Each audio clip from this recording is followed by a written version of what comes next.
तो यहाँ पे I wanted to bring in one important aspect that Maulana Wahiduddin Khan Sahab has explained very clearly in his book Aman Alam. उसका English में भी तर्जुमा हुआ है इस्लाम एंड वर्ल्ड पीस के नाम से। तो मौलाना ने उसमें बताया कि ये किस तरीके से जो है इस्लामाइजेशन ऑफ वायलेंस हुआ है।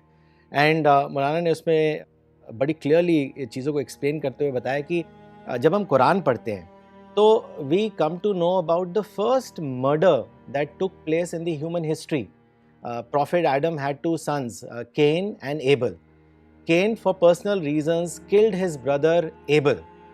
और इसके बाद फिर कुरान डिक्लेयर कि any person who kills one human being, he shall be regarded as killing the entire mankind. Likewise, if a person saves one human being, then it shall be regarded as saving the entire mankind. इससे ये भी पता चलता है कि act of killing has always been considered as a heinous crime by the divine law.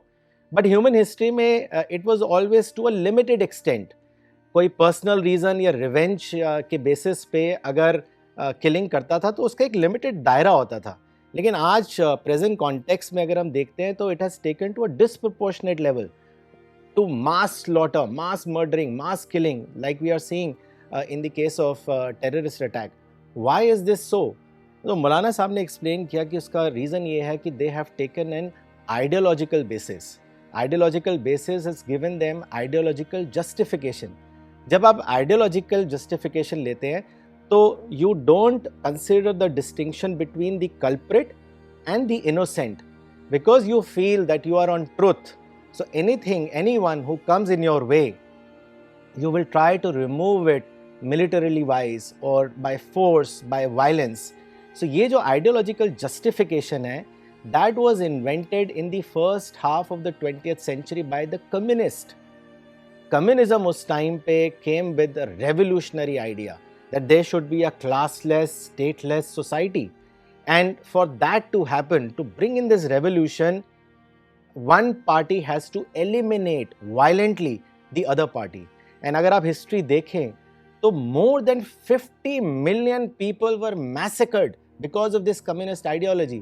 It was an ideological justification that they took. इसी तरीके से another ideological frightening level we saw in the emergence of the Muslim world, and that too in the first half of the 20th century. Two ideologues, Hassan al-Banna, who founded Muslim Brotherhood, and Maulana Abu Ala Maududi, who founded the Jamaat-e-Islami party. Now, Muslim Brotherhood gave the slogan that Quran is our constitution and jihad is our method, and therefore we have to enforce Quran across the world. Similarly, in the non-Arab world, Jamaat-e-Islami declared that all systems are false systems, and therefore it is the duty of every single Muslim to remove this false system. Any person who's sitting in this on this system, who's occupying power, does not conform to the ideology that was propounded by Jamaat-e-Islami, should be removed. And it is for this reason that violence that we see today, before 9/11 or after 9/11, or from Palestine to Afghanistan, from Bosnia to Chechnya, all of these acts of terror are directly or indirectly related to this ideology. So what these ideologues did was that using the same verses, they customized the interpretation, the explanation of these verses to suit their ideology. People who did not do deep study of the Quran, did not understand Quran in its right manner, subscribed to that thought process. And as a result, iska sabse bada khamiyaza, the biggest casualty was the image of Islam. So today, what really needs to be done if we want to restore the image of Islam, Muslims have to do two things. One, abandon these ideologies. Second, whenever these brutal, these barbaric acts of violence take place, it should be condemned unequivocally that this has nothing to do with Islam. यही एक reason है। आपको याद होगा कि मौलाना हर जगह ये कहते थे कि there is a difference between Islam and Muslims. You have to judge Muslims in the light of Islamic teachings and not vice versa. Apa also explained just now कि ये जो groups हैं these groups cross the line.